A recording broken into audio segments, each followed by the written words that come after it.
A família como vai? Meu irmão, vem e responda. Olá, querido irmão, querida irmã, estamos juntos aqui para responder esta pergunta. A família como vai? Às vezes a resposta é uma resposta apenas e tão somente protocolar, né? Tá tudo bem. Pois é, mas aqui nós não queremos essa resposta protocolar. Nós queremos saber o que tem de bom verdadeiramente e também os desafios que a vida de família apresenta. Esse programa vai ao ar pela Rádio Alvorada, FM 106.3, a Rádio da Família, Catedral do Ar, todos os sábados às 9 da manhã, mas você pode acessar esse conteúdo também nas plataformas digitais, no YouTube, no Spotify. A Rádio Alvorada está presente com outros conteúdos que você pode também compartilhar. Então, é aquele esquema de sempre, né? Entra lá, você faz a sua inscrição no canal da Rádio Alvorada Londrina, você também deixa o seu sininho anotado ali para receber as notificações e você compartilha este conteúdo com pessoas, você compartilha com tantas e tantas pessoas das suas redes de contato, seja pelo WhatsApp, seja pelas redes sociais que você tem, para que mais pessoas possam acessar esses conteúdos. E nós vamos dar continuidade ao tema que nós começamos a abordar na semana passada, porque aqui na Rádio Alvorada é assim, né? O tema é interessante, o tema é relevante, o tema está trazendo desafio para a nossa vida de família, então nós temos que aprofundá-lo. E a doutora Alessandra está aqui conosco, ela continua conosco, psiquiatra com essa ampla experiência no acompanhamento de transtornos ligados à compulsividade, seja do ponto de vista de dependência química, comportamental, e nós queremos hoje dar continuidade então. Doutora Alessandra, bem-vinda novamente. Obrigada, Geraldo. Um prazer estar aqui novamente falando de temas tão importantes para a família, né? Tá certo. E hoje nós vamos então diretamente para a família mesmo. Quer dizer, então, primeiro, acho que você com a sua experiência de consultório, com a sua experiência também de acompanhamento de grupos de apoio e de pessoas que fazem esse trabalho, como é que a família poderia atuar de forma preventiva? Vamos primeiro falar numa possível prevenção a essa situação. Não ser assim, achar que está tudo, normalizar uma coisa que não é normal, naturalizar uma coisa que não é natural. Sim, acho que o primeiro passo é o básico, que é a família estar presente, né? Famílias que não terceirizam os seus cuidados, né? E hoje, infelizmente, as famílias estão tão assim, muitas vezes, algumas, não todas, né? Preocupadas com tantas outras coisas e tendo que dar conta de tantas outras coisas, trabalho, levar comida para casa, obviamente, que é importante, mas ela não reserva, né, tempo para estar presente e acompanhar o dia a dia dos seus filhos. E os seus filhos, né, a prevenção ela não começa na adolescência, ela começa muito tempo antes, né?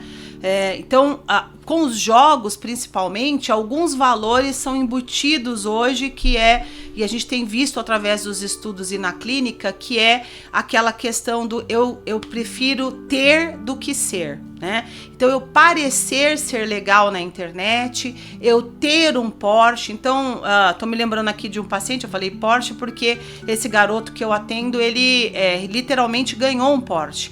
E o que ele me disse? É um menino, então, de classe média baixa, que na sua quebrada, como ele diz, ele era visto como feio, Zé Ninguém, né? E que só os carinhas que andavam com corrente, com carro e tal, tinha, vamos dizer, as gatinhas, as meninas na volta dele. E aí ele teve a brilhante ideia de começar a jogar para ganhar dinheiro. E até ele foi bem sucedido.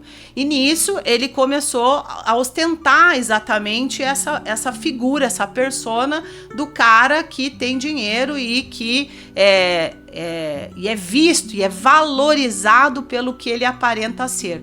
Então, eu penso, né, Geraldo, que uma das questões aí são estar presente com valores para a vida. E valores para a vida que são vindos de família é exatamente o que importa hoje. Será que é você ter o tênis tal, a joia tal e viajar para tal lugar? Ou você justamente ser? o que você faz. E isso eu acho que tem se perdido um pouco e tem raízes aí profundas nessa ligação que eu tô falando aqui com os jogos patológicos, que é a ascensão rápida, né? Como que eu vou trabalhar o mês inteiro para ganhar um salário e que esse salário nem sempre vai dar a aquisição de um Porsche, mas se eu jogar, eu posso conseguir e justamente ser o carinha que aparenta ser. Então, esteja presente, né? Você traz essa questão dos valores, como os temas vão se concatenando aqui dentro desse nosso podcast, A Família Como Vai. Recentemente eu trouxe o Alemão, que é um treinador, ele trabalha com escolinhas de futebol na cidade, faz um trabalho bastante legal, ele foi jogador profissional e hoje trabalha com isso.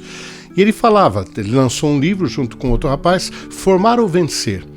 Porque uma boa parte dos pais estão apostando numa criança de 7, 8, 10, um adolescente de 13 anos. A família toda muda porque acredita que ele vai ser aquela figura de sucesso. Com os jogos, de certa forma, também está acontecendo isso, porque não só a possibilidade do ganho com o jogo, como a possibilidade de se tornar um youtuber, de se tornar uma pessoa que recebe das bets para poder passar essa imagem de ostentação. Quer dizer, o que os nossos filhos estão consumindo? E por mais que talvez não sejam os nossos valores, mas será que às vezes não são os nossos valores? De fazer meio que vista grossa por acreditar que de repente vai ser a salvação da família mesmo? Sim, sim. É o desejo dele ser youtuber, né? Com todo respeito, mas eu não consigo entender assim como que, né? Ele é influencer, né? Isso. Um garoto de 12, 13 anos é influencer. Influencer do quê, né?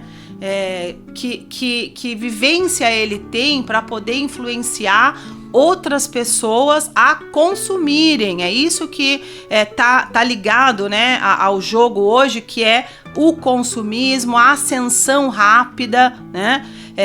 E essa ascensão rápida, de uma forma, né, meteórica, coloca muitas vezes a ilusão de que aquilo é o desejável, que é um pouco essa vida imagética, muitas vezes, que as redes sociais vendem, né? E hoje a gente já tem muitos estudos mostrando a influência, né, dessa imagem nas redes sociais para a nossa saúde mental, para a imagem do bonito, do cabelo liso, do magro, como se só este padrão pudesse existir. E aqui eu acho que a família precisa se sentar, conversar, abrir espaço para esse diálogo, né? Abrir espaço para entender esse jovem, o que nós estamos ensinando, o que é a sua aspiração, o que importa para nós enquanto vencer, ou é o processo que importa, de você aprender, ou justamente você é o final e é isso, é você estar num pódio que importa, né? Ou como chega no pódio, né? Querido irmão, querida irmã, tem muita coisa, né? Que coisa, olha, a vida de família, a família como sendo o espaço onde tudo isso pode ser conversado, diálogo, e quanto tempo nós temos reservado para isso, né? Temos conseguido que as nossas refeições, minimamente uma vez por semana, diante de todas, ou espaços em que possamos conversar a respeito desses valores que queremos passar. Tem mais coisa ainda, nós vamos para o intervalinho, já voltamos.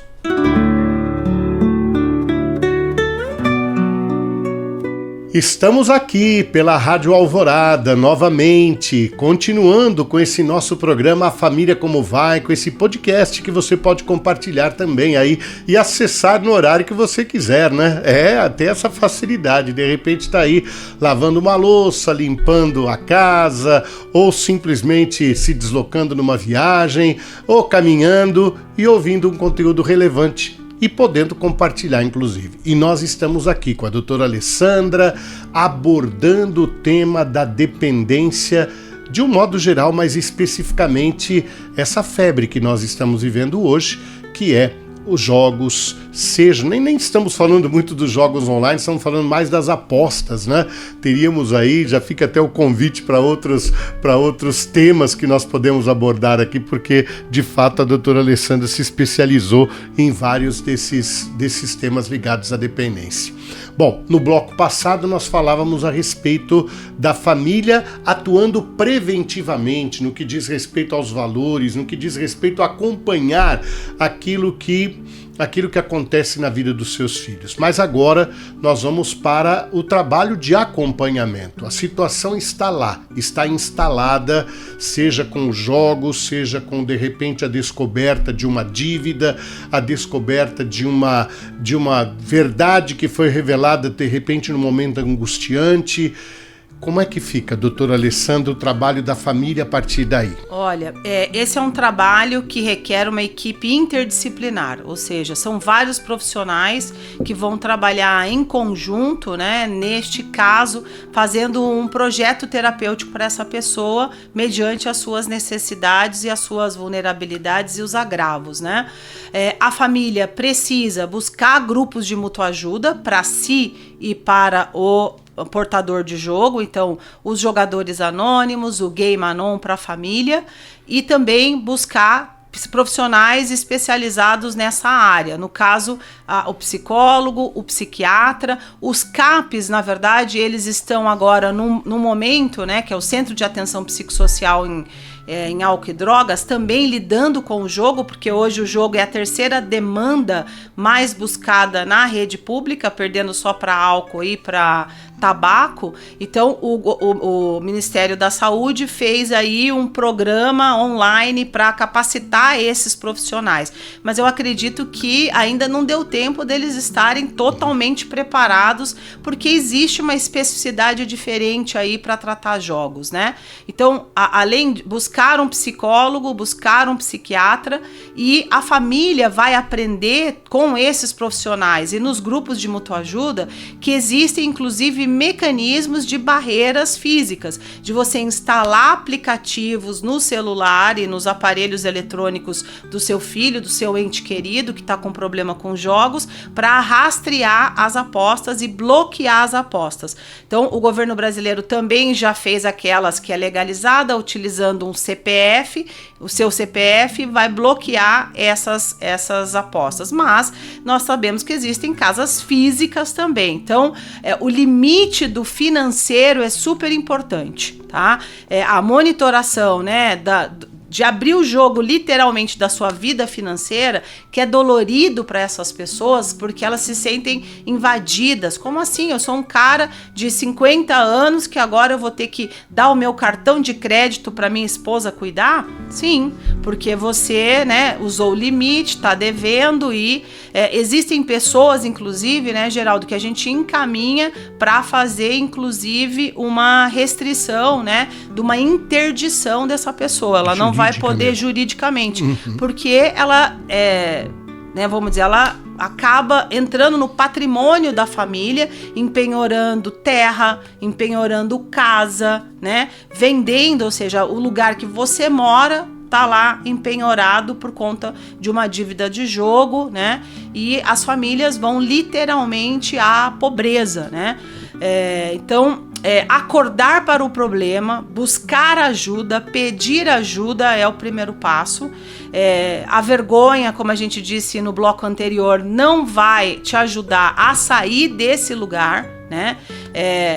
Ver que você pode buscar ajuda, ter esperança e tomar atitude, né? O amor exigente também eu acho que é outra porta aberta para as famílias, porque o amor exigente sempre trabalhou com as questões ligadas às substâncias, mas certamente estão aí lidando hoje também com as dependências comportamentais, e as ferramentas que se usa para o uso de substâncias são compatíveis com aquelas dos jogos, ou seja, a verdade revelada, suas contas expostas, monitorar os seus gastos. Essa pessoa eventualmente vai ter que tomar uma medicação, né?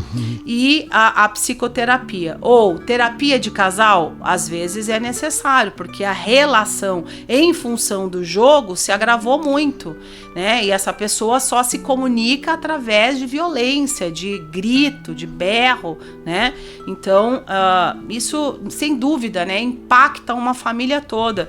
E os filhos, né? Hoje eu tenho pacientes que vão dizer assim, doutor, eu acho que eu devia ser o problema aqui em casa, o outro filho, porque a minha família só olha para aquele outro membro. Então, a gente também, na terapia e nos tratamentos, vai falar, ei, você também tem outros filhos, né? E esses outros filhos são importantes aí de serem cuidados e olhados, né, nesse sistema familiar que está adoecido.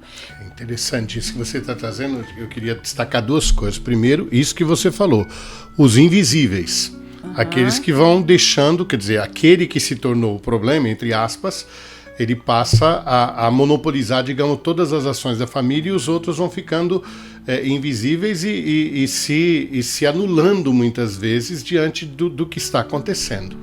E uma coisa que eu acho muito importante, claro que quando é o casal, quando é um dos dois do casal, a necessidade, obviamente, desse acompanhamento, mas é importante que o casal esteja muito bem alinhado quando se trata dos filhos, porque uma coisa que eu percebo muito na lida é exatamente a busca de aliança. E o tal do segredo que nós comentamos no programa passado. Então, se o casal não está alinhado, se o pai começa a dizer que a culpa é da mãe, a mãe começa a dizer que a culpa é do pai, e eles vão ficar nesse jogo de culpa que não vai levar a lugar nenhum, é a brecha que ele precisa para continuar, porque aí vem a vergonha, vem uma série de outras coisas e tal. Então esse alinhamento também é fundamental, Nossa, né? É falar a mesma língua, estar na mesma página, né? Exato. Porque, como bom adicto, ele já aprendeu que a manipulação é a sua arma mais poderosa. Então ele convence, por exemplo, em geral, a mãe, né? Que é a figura ali que acolhe muitas vezes nas famílias e que nós não vamos contar para o seu pai. Fica só entre a gente. E aí esse segredo instalado, essa triangulação, e eu triangulo esse ente, vamos dizer, que está com o problema, ele toma o centro das atenções, e aquele filho que às vezes fala, mas eu tiro boa nota, eu vou bem, eu não fumo, eu não bebo, eu não jogo. Ei, cadê eu aqui nessa história, né? Então, os invisíveis também merecem atenção, e a família aprende isso na terapia, né? É importante que a família volte para si, tome posse de novo da minha figura enquanto pai e mãe, né, dentro dessa casa. Que ótimo. Pois é, querido irmão, querida irmã, isso daí são conteúdos que realmente te ajudam e me ajudam, ajuda todos nós a olhar a realidade de uma forma mais objetiva, construtiva, positiva e que nos permite enxergar alternativas diante de situações que às vezes vêm carregadas de muita desesperança, quando não até o desespero mesmo diante de certas situações. Vamos para o intervalinho e voltamos para o encerramento desse nosso programa, desse nosso podcast. Família que reza unida sempre estará. Estamos de volta para esse bate-papo, para esse aprofundamento que nós estamos tendo, né? Quanta coisa nós estamos aprendendo nesses dois programas a respeito da dependência, especialmente no que diz respeito a esse comportamento hoje tão estimulado das apostas, dos jogos, né? E eu conversava com a doutora Alessandra sobre o fato de que há uma consciência cada vez maior, aquilo que antes era normalizado, aquilo que antes era preconceitualizado, hoje se trata de uma forma objetiva, e até o próprio Estado acaba também, de alguma maneira, abrindo espaços para que as coisas possam ser encaradas de uma outra maneira. Então, nesse último bloco que nós estamos no programa de hoje, eu queria que a doutora Alessandra abordasse para a gente quais os recursos que as pessoas têm para poder chegar nessas ferramentas que existem disponíveis. Sim. Primeiro, o profissional da saúde que hoje está diante desse cenário e não está preparado para lidar com pessoas com transtornos por jogos, precisa se capacitar. E aí o Ministério da Saúde lançou um guia para orientação dos profissionais da rede de atenção psicossocial e também um curso gratuito de 4 módulos. Eu estou fazendo esse curso também e achei o curso bastante interessante, e ele já dá ali um norte para você entender quais são as cognições, por exemplo, que um jogador patológico vivencia, como eu lido com entrevista motivacional, terapia cognitivo-comportamental, que medicações em geral a gente vai utilizar para esse público. Então isso já é, né, um respiro aí nesse cenário. E também, além da capacitação, né, eu tenho particularmente um grupo de colegas que é da RA4, Consultoria em Saúde Mental, que a gente tem feito treinamento para clínicas, para que as clínicas, quando esse indivíduo precisa de uma internação, porque muitas vezes o risco de suicídio, o risco de agressividade em casa, ou ele está muitas vezes perseguido por pessoas, né? Ele precisa ir para uma internação, a gente orientando esses profissionais a fazerem trilhas terapêuticas para esses indivíduos, né?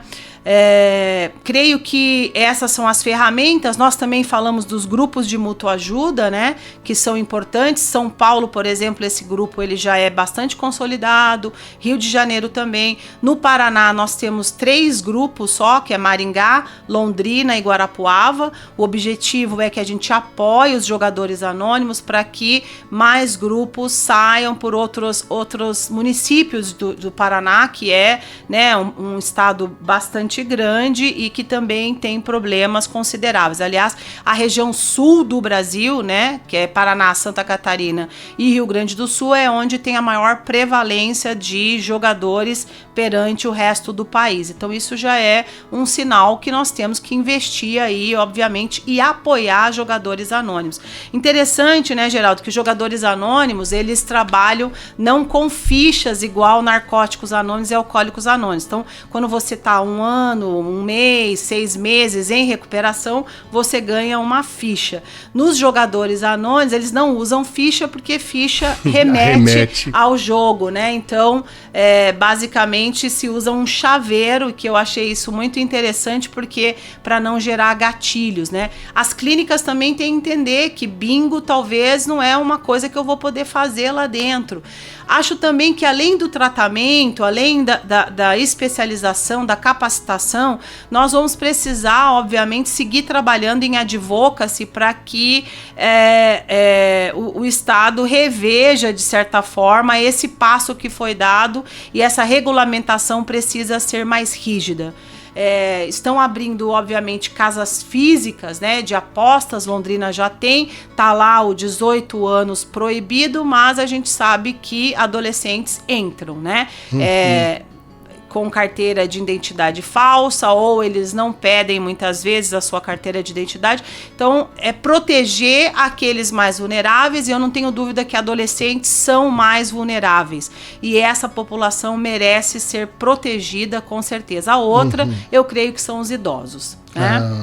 Proteger idosos de cassinos, né, e de casas de bingos, e outras que podem ser tão inofensivas e recreativas, mas que na verdade a gente vai ter ali uma parcela da população que vai desenvolver problemas, e é essa população que nós temos que pensar, porque hoje a regulamentação, a arrecadação com a regulamentação certamente não paga os custos diretos e indiretos que os jogos trazem. Se eu não me engano, está na casa de 3,8 bilhões, né, de custos diretos aí com os jogos. Então eu imagino que isso seja muito mais quando a gente está falando de vidas, né? É uma situação muito contraditória, né? Porque de um lado você abre a porteira, deixa o estouro da boiada, que a gente está vendo. Nós aqui na Rádio Alvorada, graças a Deus, por princípio ético, não temos nenhum tipo de propaganda associada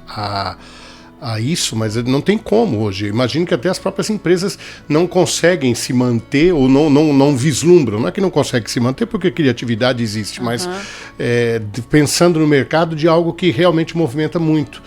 E aí, ao mesmo tempo, vem correndo atrás porque percebendo o estrago que está sendo feito. Mas como você disse, se você para fazer as contas, Não fecha. o dinheiro que elas estão pagando de impostos não compensa. Isso aconteceu com o cigarro, aconteceu com o álcool, né? Então, assim, com o cigarro, a indústria do tabaco, ela é regulamentada, a gente já sabe que os custos não se pagam, e a do álcool também. Então, essa indústria do jogo vai pelo mesmo caminho. Nós temos muito a aprender com a nossa política do tabaco no Brasil, que é reconhecida, né, mundialmente pelos seus esforços, e a gente pode emprestar muitas dessas ações para os jogos e, de certa forma, não deixar que isso aumente, né? E você fala isso, eu lembro de uma entrevista que foi perguntado, né, porque muitos astros do esporte estão fazendo, e um dos técnicos, o Felipe Luiz, foi perguntado para ele sobre se faria ou não, e ele falou que lembrava do pai, ele assistindo com o pai corridas de Fórmula 1 e vendo os carros todos com estampa de marca de cigarro. E que hoje isso não existe mais. E que ele acredita que é o que vai acontecer. Exato. Vai chegar o momento que vai Propaganda haver uma tem influência. lucidez. Uma lucidez, isso não vai se naturalizar, uma situação que não é Assim natural. espero. Mas tá bom. Alessandra, antes de nós encerrarmos, eu queria que você deixasse uma mensagem aqui para os nossos ouvintes, com todo o trabalho que você realiza, né? Uma mensagem de esperança aí. Exatamente, eu acho que as famílias acordem, tomem posse dessas questões e vão em busca de ajuda, porque a recuperação existe, né? Eu sempre acreditei, acho que o Júlio teve aqui, é muito bom ver e conviver com pessoas em recuperação. E quando as pessoas entram em recuperação, isso se propaga para a família como um todo. E eu não tenho dúvida que essas pessoas que eu atendo são pessoas produtivas na sociedade, são pessoas que podem ser resgatadas, vamos dizer assim, para outro caminho, um caminho mais de luz, um caminho saudável, um caminho de vida, né, cristã, em família, ou, né, num caminho de produtividade nessa sociedade, que é o que a gente quer. Muito obrigado, Alessandra, pela sua disponibilidade de estar aqui conosco. Agradeço. Eu sei que sua agenda é uma agenda cheia e fiquei muito feliz quando você disse sim, esteve aqui conosco. Sei das demandas também de ordem familiar, mas você conseguiu estar aqui conosco e tenho certeza que você vai voltar. Eu já tenho aqui algumas outras coisas para a gente poder conversar também, tá bom? Pois é, querido irmão, é isso. Mais um programa, mais um desses nossos encontros aqui que eu tenho certeza que fazem diferença na sua vida. Então, compartilhe, faça com que outras pessoas tenham acesso a esses conteúdos e nos vemos na próxima semana. Um grande abraço. A família como vai, meu irmão.